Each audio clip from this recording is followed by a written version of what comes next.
Every land in Abuja carries a document, and that document tells you everything about its story.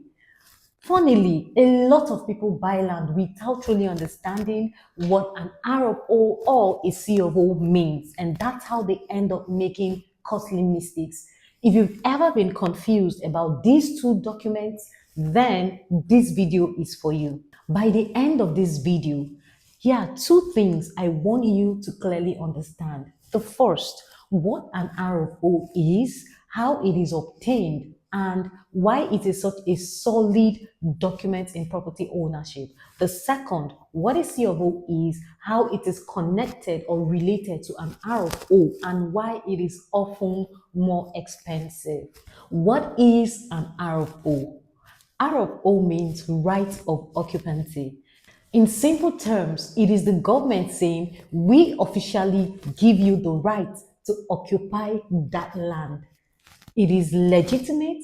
It is a government-backed document that gives you authority to build, to develop, and to hold as an investment.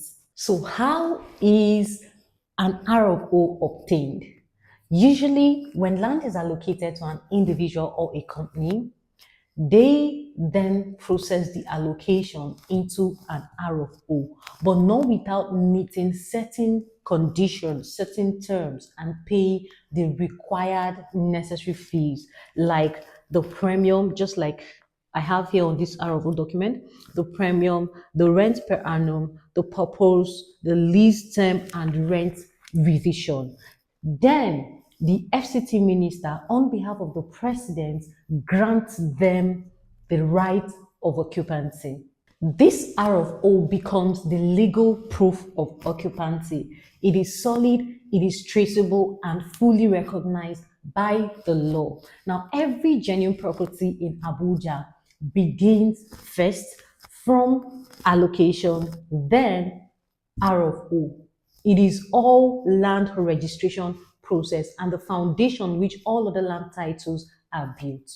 Now let's move over to what a C of O is. What is a C of O? A C of O is a certificate of occupancy. This is a legal document that shows you own the right to occupy that plot of land or that piece of land. Just the way you are required to meet certain terms and conditions to be granted an RFO.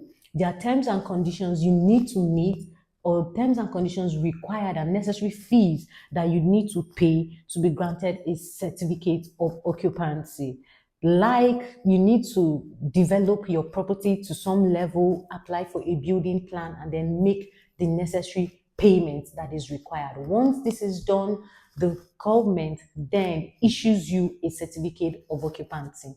So the R of O establishes your right to occupy the land, while the C of O is the certificate that shows you own the right to occupy that land.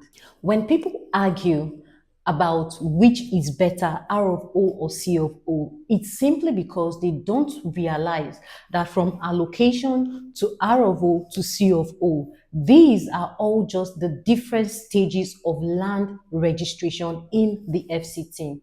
When you're buying a property and the seller says it has an R of O, that's already a strong sign that it is recognized and documented by the government. Naturally, at every stage, from allocation to R of O to C of O, the value of the land increases. That's why most properties with C of O are often priced higher. So whether it's an R of O or a C of O, both are valid, both are recognized, and both matter. What is most important is verifying their authenticity and ensuring that they are issued by the right authorities. Now that you understand what these two titles mean, when next you're buying land, don't just focus on the title alone, but also understand what that title represents. If you have questions or suggestions or any concerns at all, also drop that in the comments. If you're looking to own properties right here in the city of Abuja, call or WhatsApp the number displayed on the screen. I would help you guide you every step of the way to own your property the right way. Have a nice day.